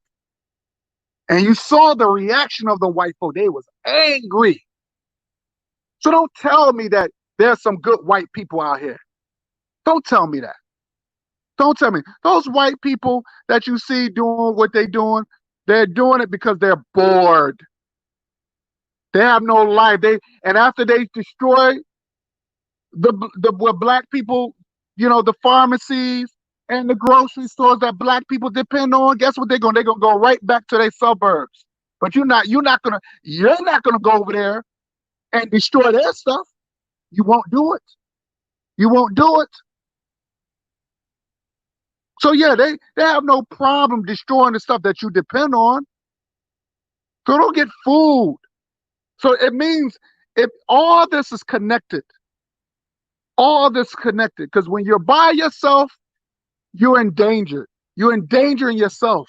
When you leave your neighborhood, when you leave your people, you're endangering yourself. We are strong in numbers. Remember that. If we got numbers, combined with armory, combined with wealth, we need this stuff to be a strong nation. And I'm very surprised that she said that, coming from a sister. I'm very surprised. Very, very surprised. And that's hurtful. Because you got brothers like me that love our sisters so much. We got to protect our women. Can't leave our women from some white woman. I've seen white women call their man nigger. I'm sorry to use that word. I've seen them using the N-word. And I don't care if they speak English. I don't care if they speak Spanish, French. It's all the same. Russian, they all the same. Germany, they all the same. I've seen them say it. I've seen them. I've heard it. You know what I'm saying?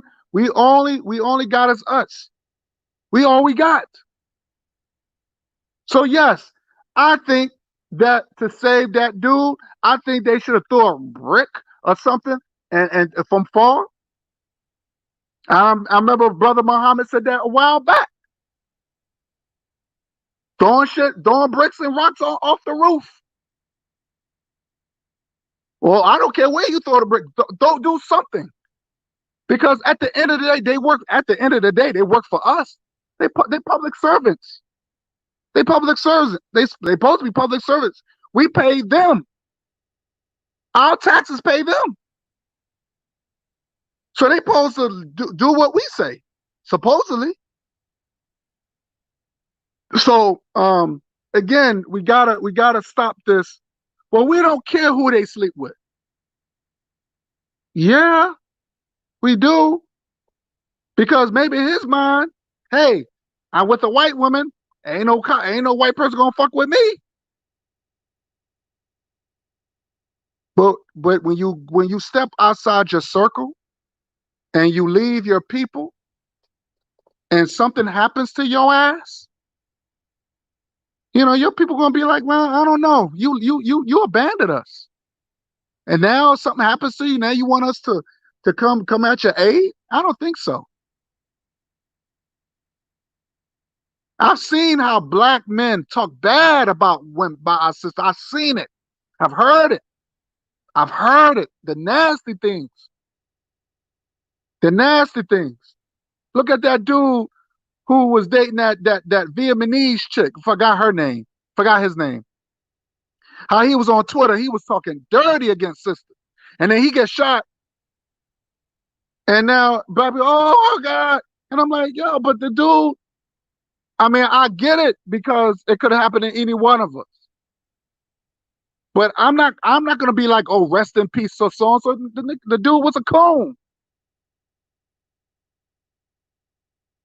And it's hard for me to ride with somebody who's not solid.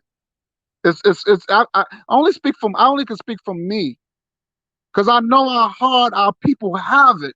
You see what I'm saying? And when you feel sorry for people or coons, that means you feel sorry for the person that they with, the white person that they with. That means you feel sorry for them too. And I can't ride with that. And to me, that's treason. So we gotta check people's backgrounds, because the white man have no problem checking your background. He have no problem checking your background. We gotta check people's backgrounds to see if they're solid. You know what I'm saying? So we gotta stop playing games. We gotta stop playing games. And again, it won't hurt. It won't hurt. What do you gotta lose? What, your freedom that you really don't have? If I was there, I would at least done something. I would at least done something. Like I said, throw something at these cops. Do something. At least if he would have been a coon, he would have been a live coon. That's how I look at it. At least I say I've done something. At least I saved a life. Because I don't want that happen to a brother, because one day it happened to a coon, and the next thing they're going to think they're going to try a brother who's solid. And that I'm trying to prevent. Because I don't want none of these brothers on this panel, especially on this panel, I don't want none of these brothers to go through that. Because y'all brothers are solid. I don't want none of that happen to y'all. So yes, we have to, this ends now. Anytime that they can use the power of the fucking pen to make a law to not abuse animals, and you mean to tell me they can't create a law to protect us? You mean to tell me they can't put a law in place to protect us? So just in case if a cop decide to do stupid shit like that, he'll know he's looking at life or maybe death row. It's there's no law in place to protect us. There's no law. There's no law. All these presidents came and went, and there was no law to protect us. And I rest my mind. And that's very true. There is no law to protect us. The Supreme Court has already said that the police owe us no protection whatsoever. That's not what they're makeup for. And so we got to be able to look at it and understand that we've seen people, call the police on the police and expect to get justice, and it never comes. We are the ones that have to take justice. We have to be able to take justice. Everybody comes to knowledge at their own time. When the brother got killed in his grandmama's backyard, and I think that's the same brother Guy was talking about, and he wasn't doing. He was like 22 years old or something like that, and taking a crap on black women. And some black women, I remember them saying that they would not open their mouths for him. And I spoke about the brother because even at 22 years old, even though the American government says you're grown, you're not, right? They're really not grown. I have a about to be 23 years old son, and he think he grown, but he ain't grown. I keep telling him, son, you're not grown. You still got a lot of maturing to do. Now, I heard Brother Forecast say this at one point when we were having a conversation.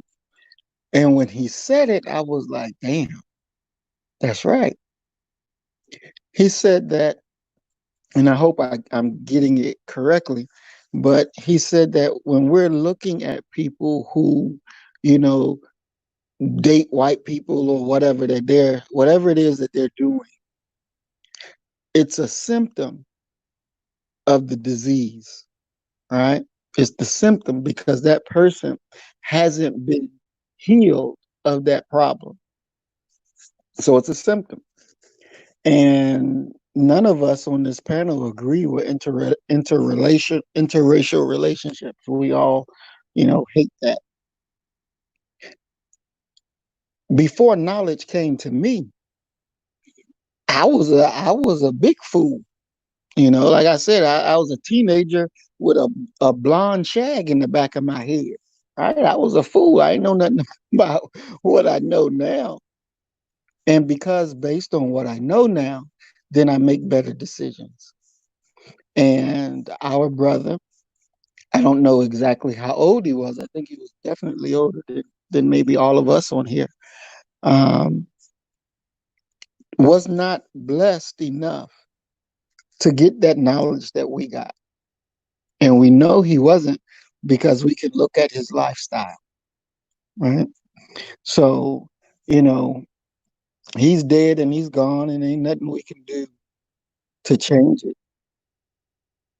And I am sorry that he died, especially the way that he died. Because as the sister said, these crackers give more honor to dogs than they do to us. Than they do to us. And we are so divided as a people. And us, those of us who have the knowledge of self and is willing and ready to strike out, we're the minority of the minority, right? So we got to be able to do some converting. We got to convert people into being and understanding our way is the right way.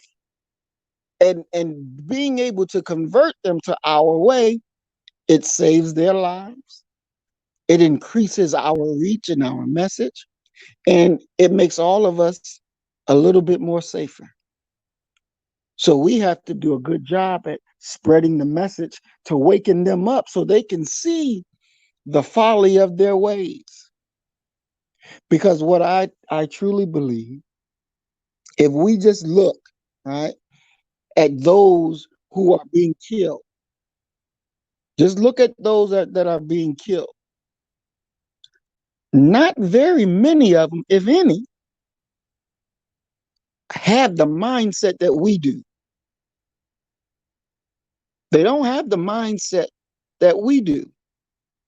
These are the ones that don't have the knowledge of self, the knowledge of the enemy, that getting caught up and getting killed. And it's them that need the message so they can be over on our side to bolden up our numbers. I heard a brother on Facebook the other day, I think it was last week. I listened to his weekly message, and he was talking about fighting the cracker, but he was like, we can't fight them and win. And I was like, what the hell you mean? We can't fight them and win. It's our duty to fight them and win. It's our duty to do this. And we can get it done, but you gotta stop being so damn afraid of this enemy. You can't whoop them if you're afraid of them. When you remove fear from yourself, you will challenge them. You will step to them and you will put fear in their asses. It's just that simple. They didn't get where they are because they're so brave. They didn't get where they are because they're so dominant, they're so powerful. That's bullshit. That's bullshit. They got where they are because they're good manipulators and they know how to steal. And they know how to pump you up with fear because they make you other than yourself. They make you other than yourself. So we got to open up the eyes of our people quickly and let them understand that shit ain't real. That ain't real. Whoop their ass. Whoop their ass. I guarantee you, after you beat their ass, you're going to feel good. You're going to feel like you're on top of the goddamn world because you whooped that cracker's ass. Our DNA calls for us to do this. We can't put out. This is the challenge of our time. If we gonna be men, we gotta stand up and be men. Because the crackers say this. The crackers say, well, you ain't gonna be a man in my house unless you're ready to take my house. Well, I think, goddammit, we ready to take the house. We ready to give them all that they have earned. It's in you. Release it. Release it. And let's give them what they have earned. They ain't got no force backing them. We are the force. We are that force. That's why they wrote in their own report that the Negro Revolution in America is the most important revolution, that if they are successful, it's a sign of what anybody can do outside of the United States to the cracker.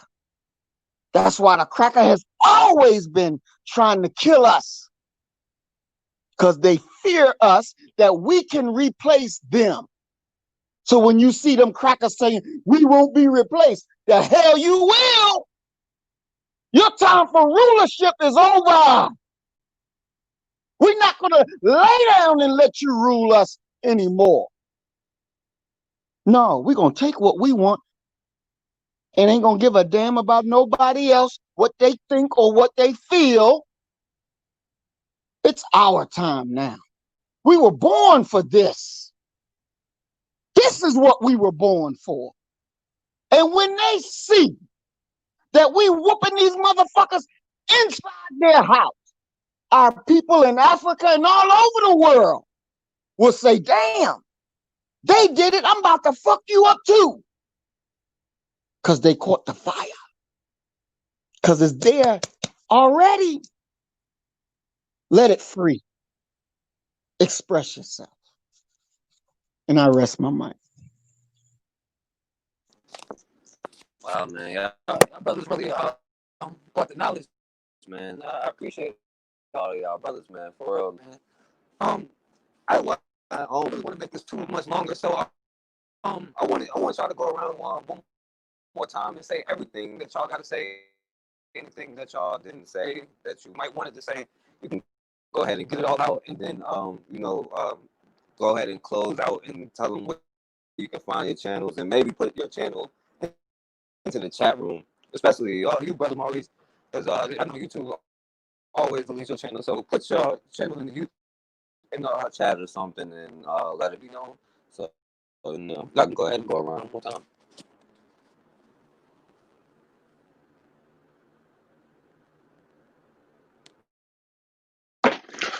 All right, brother Forecast, I thank you for inviting me to your channel, man. It was good being on your panel.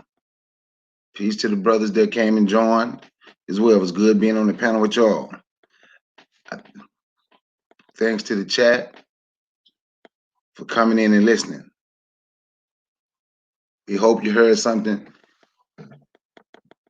that you can learn from today, something that we may want to do. And once again, my channel is Brother Bakari. You can subscribe to it. It's called Brother Bakari. But I'm going to say again, before I leave here, every black person, go get your guns.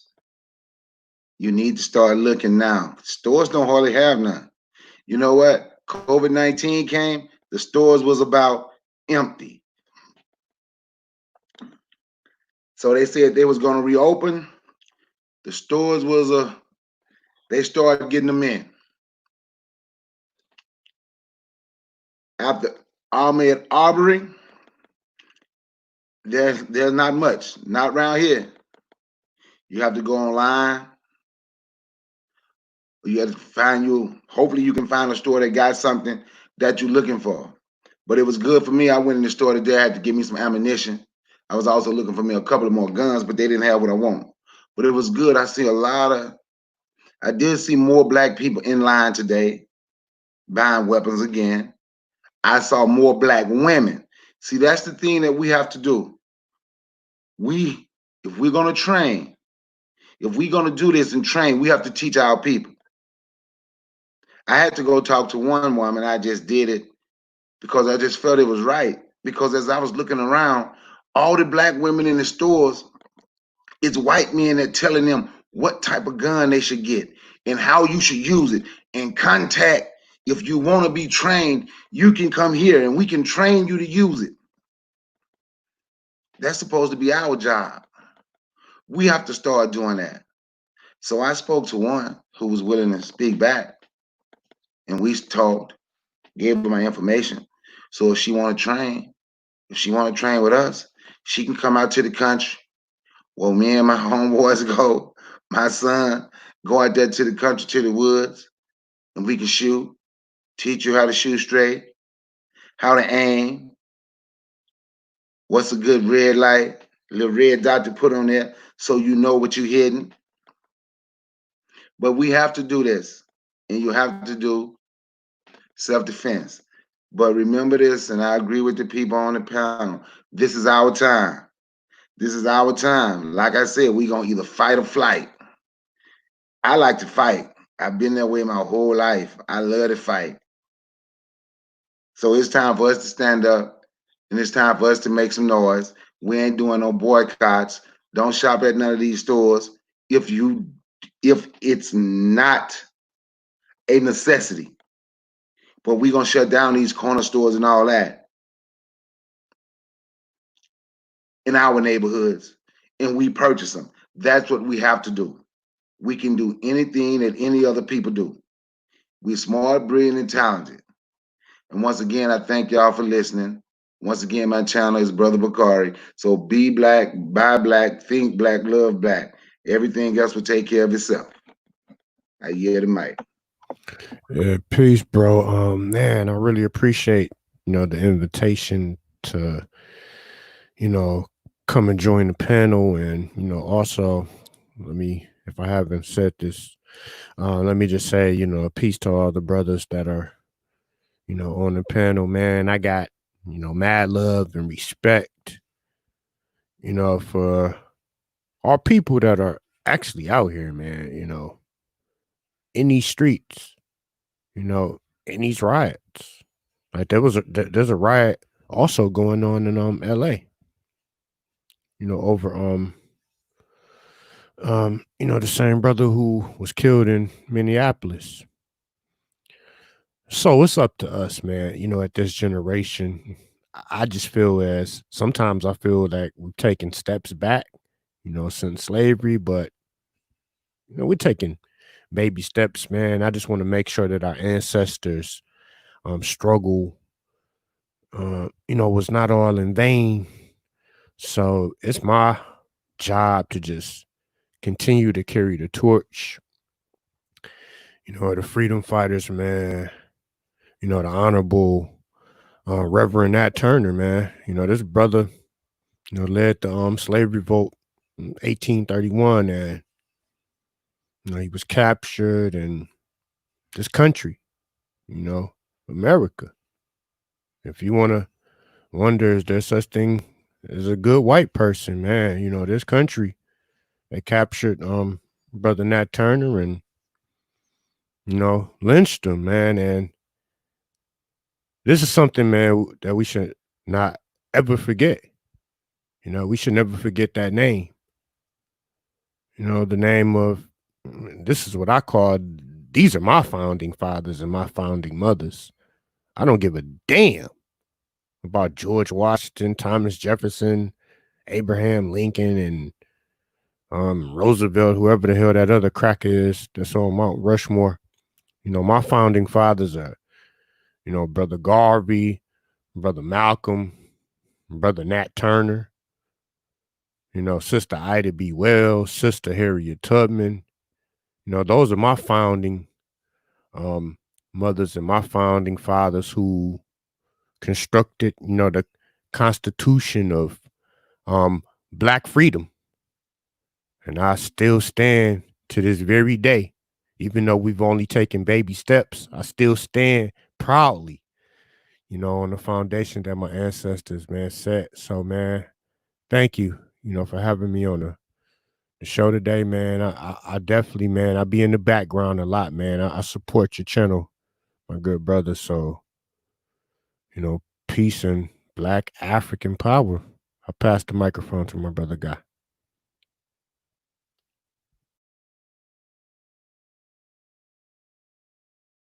Brother Guy.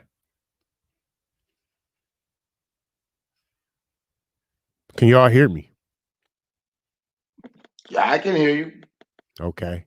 Just making Yes, sure sir. my brother Guy's still with us. I can hear you. Okay. Yeah, I'm passing the mic to you, bro, for you to close out. Okay. Well, I wanted to say thanks to the panel, thanks to the chat. It's been a great discussion. We got to have more of this. Y'all can find me on God Hollywood Jr. And I definitely talk about, solutions and as well as solutions and empowerment. But I just want to say, just think about Barack Obama passing a law. I don't know if y'all remember, but he passed a law protecting the police. What was the name of that law? The Blue Alert Law, something like that. I don't know if I forgot what it was. But he signed a law protecting law enforcement. He sure did. And I said, damn, he couldn't do that for us. He couldn't do that for us. So, but Sidney McKinney, if you look at the stuff that she was planning on doing, his sister was a congressman. All she was going to protect us. She had things. She had things in place, and we gotta look at, if we're going to vote for somebody, we got to vote for someone who's solid, and we got to have their backs, and we gotta fight with them. We got to fight with them. You know what I'm saying? And I think there's a lot of things that we could have done, so we won't be in this situation. We already know how white folks, so that's their nature. Their nature is to destroy be prejudiced, whatever destruction. That's their nature. You can't change a zebra or the leopard their stripes or their spots. Can't change them. Even a so-called, first of all, I never met a good white person. So there's no such thing as a good white person. Because if you ask a white person, would you have an opportunity to be in my shoes just for one day, to give up your privilege just for one day? Would you do it? And see what they're gonna say. I bet you anything they're gonna be like, oh, you know what? Nah, I'd rather be white. I like my privilege. And they know that's the reason why they can riot during a celebration. I never see. I don't think I ever seen that before until when they won the Super Bowl. They start tearing up shit, and they got away with it. And you don't think race is not involved? And you never heard the media say, "Look at them hoodlums. Look at them thugs." You never heard them say that. Never heard them say that. You never heard you ain't even heard the president say it. But once we do it, because at least we have a good reason. Oh, we be called thugs, hoodlums, all types of negative things instead of looking at the reason why are we acting like that. So yes, race is a serious problem. And you see the difference. It's in your face every day. But some of us were overlooked at, and they said, oh, all white people ain't bad, and they want to keep doing what they're doing. And they're giving these white people power, because we give them power. I don't know if y'all know that, but we give them power. Anytime we allow them in our organizations, we marry them and we date them, we give them energy, we give them power. I don't believe them giving them power, because they don't give us power. So what the fuck I want to give them power for? I'm a selfish dude. If I'm going to pass laws, I'd rather pass laws to benefit my people, not theirs. And people can say what they want. Or, I'm for justice and equality for all. Well, that's you. That's not me. Because nobody else play fair when it comes down to us. So we got to make some serious changes. We got to make some serious changes when it comes down to the way we think. We got to be like, damn this, damn them. Damn them. Like like I said, I respect anybody that show me respect, right? That should be natural. That should be nature. That should be nature's law. But I don't have to love people who don't look like me. I don't have to like them. Where that says anywhere in the damn law book that I have to love and like white folks or yellow folks or people who don't look like me. I don't hang with them. They never fed me. They never paid my bill. They never raised me. Because then you gotta look at who raised you. Was it black people who raised you? Or was it white people who raised you? So you're gonna give all your wealth, all your loyalty to a race of people who never gave a damn that you live or died until the time you was born. We've been so kids know about racism, they know about slavery, they know about Jim Crow, they know about all these things. So when they get a certain age, where they can become adults, they know. Look what white people done to us. So when you see black people, like, but you know that, you know what they did. You know how the Asians feel about it. You know how the Europeans feel about it. Why would you want? And if you ask them that question, they'll turn around and say, well, the black woman is this, or the black man is this. I heard all the time.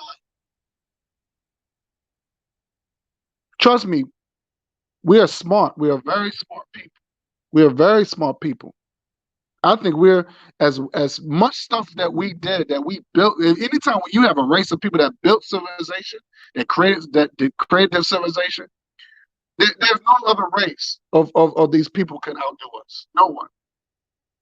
We have to get back to that. We have to get back to being not to give a fuck. Like, I don't care about how you feel about me. Like, you are you. You know, if you're mad and you're angry, and somebody do you wrong, take your anger on the enemy. If just say if a black person say something that you didn't like, okay, I'm gonna take my anger and put it on white folks.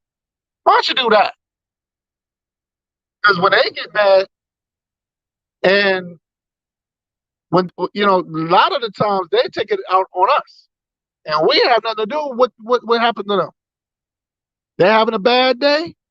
When a white person lose their job, oh, you know what? I want to take my fresh and let's go hang a black guy. Let's go. Let's go. If we find a black dude, we gonna go kill him. That's what they do. This is facts. So we have to be. This is a strategy. This is war. This is a race. Like somebody said, this is a race. And if you're gonna neglect your people to join another team who don't look like you to better their race, then why did we should give a damn what happens to you? That's how I look at it. You abandoned us. You know what I'm saying? So I just say I look at life differently, and as I get older, I look at the world differently, and I tend to not to give a fuck about nothing no more. I see every 10 years I change, and I get colder. My heart get real cold because I see a lot and I hear a lot, and I wish people could get with the program. I wish we get with the program, but not everybody is. Everybody's still on this. If I just do this, maybe these white people just lighten up a little bit. No, if I just break dance just a little bit, or maybe I just give them. No. We've done that. It's our time now. Okay, it's our time now. And thank you, Forecast, for inviting me on your panel. And I want to thank the brothers for y'all wisdom and knowledge. I'm always learning something.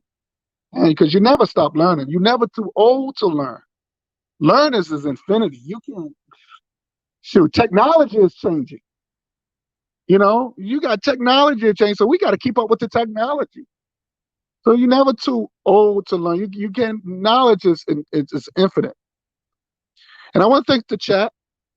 I don't want to, the sister that called. I want to think, I love you. I don't want to say that I agree with most of your thing, but I just feel a certain way of when we got our men, the brothers that's just leaving our sisters and vice versa. I just feel a certain way about that. So I just want to let the sister know that I'm not angry at her or nothing like that. And thanks again. I appreciate it. To the brother Forecast.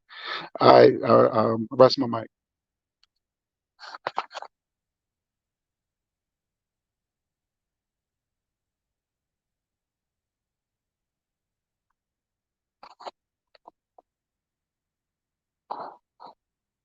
Brother Maurice.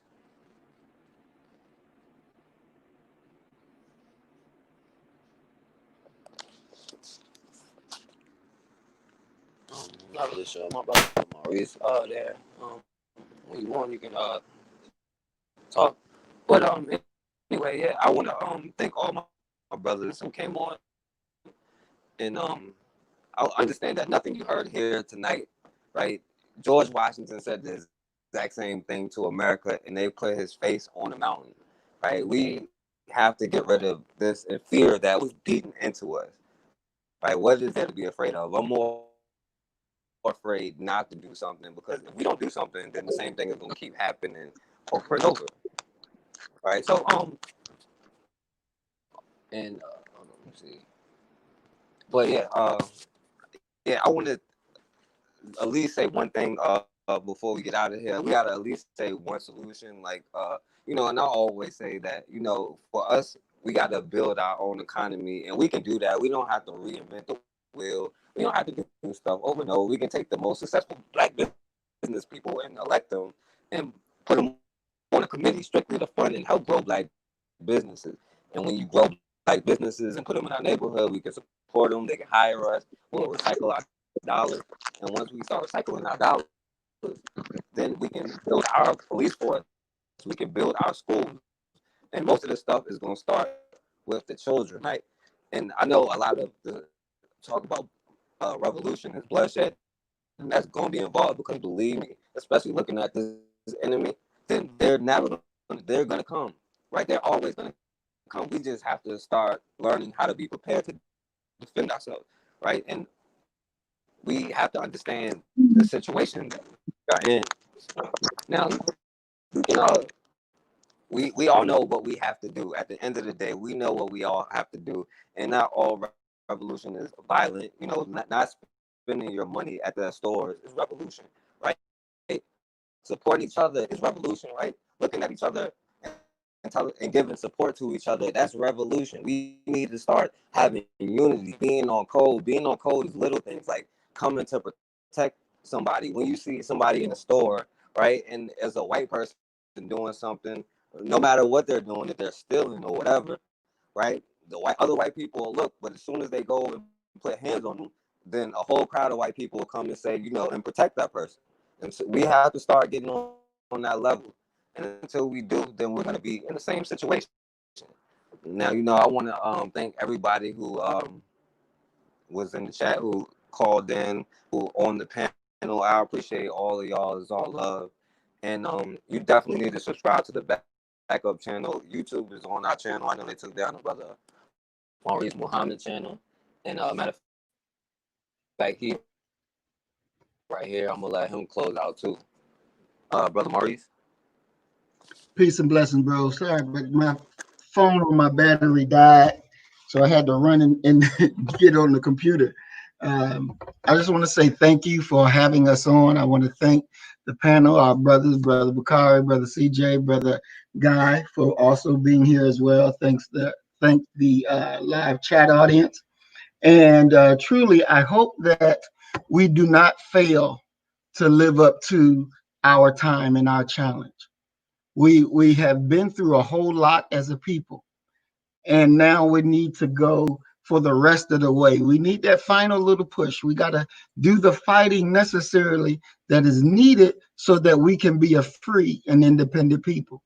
Nobody has ever gotten their freedom without bloodshed. So knowing that we're going to have to shed blood, that we're going to have to cause people to lose their life, we're going to have to kill our enemies. And you should be okay with that. You should be all right with that, because we have been the ones that's been dying for a freedom that we ain't never got. We've been dying to keep a people liberated that it didn't include us. We've been dying to give people a homeland that didn't include us. We've been dying to give people proper education that didn't include us. We have suffered in every facet of this wicked American life, and we benefited nothing. Nothing. Everybody, you got people that come from China, come from Saudi Arabia, nowhere, and come to America and find where Black people live and set up shops and businesses to make money off of us. Now it's time for us to shut that shit down and accept our natural role and be the men and women of our communities. This is war. This is war. And in war, we know that the enemy job is to eliminate the real threats, to stop them from being successful, to cut them off from the people. We know this. We see this. We better understand this. They don't take our channels down because we're being good for crackers. They remove our channels because we're no good for crackers. They remove our channels because we're no good for crackers. So that means that we are good for our people and our own self-interest. So as some of you know, that my other channel was gone. It's gone now. We didn't violate no rule to get it to be gone. And since this uprising has been going on and the killings, they won't even allow me to come on my own damn channel and do a video, do a live. They keep cutting my feed. But the other people that I have on panel, they can continue talking. But me, it cuts me totally out. They fear our message because our message is correct. Our message is right. Our message is exact. Now let us come together and do the things that's necessary to fulfill that message. We shouldn't be afraid of the enemy. We should be looking to kill the enemy because they looking to kill us and they enjoy it. So I say again, I thank my brothers. I thank you, Brother Forecast, for having us on. I thank the chat audience for listening, participating, for hearing. Now we need you to go one more step. Don't just be hearers of the word, but be doers of the word. Because there will come a time when we got to meet that enemy on the battlefield. And we don't want to be saying, oh shit, I wish I'd have been with Brother Muhammad a little bit longer. Oh shit, I wish I'd have been with Brother Guy or Brother Bakari, Brother Forecast, CJ. Because we don't know the date or the time. But we know we got a rendezvous with destiny. So as we always say, you kill the nigga in you and I'm going to kill the nigga in me. And our God will reign supreme. We are Black First. Today, tomorrow, and forever. Love y'all, family. Peace and blessings. Yeah, man. Thank y'all, man. I appreciate it, man. And I got love for all y'all brothers on the channel. I mean, on the panel, everybody in the chat. My sister Misty who called in. Next I ain't really have a lot of time to take a lot of phone calls tonight. Next show we're gonna take more phone calls, but thank y'all, man. And it's no telling how many people are really watching this right now, because like the brother said, they mess with our channels all the time. I know they delete a lot of y'all comments and everything like that. That's why we gotta have something else where we can like be in communication, right? If they take down one of my videos, we need to have a way where you can send it, or whatever the case may be. We just need to find a way. But I think all of y'all, I appreciate it. And as always, man, we have got to start standing for something, or we're gonna keep falling for anything.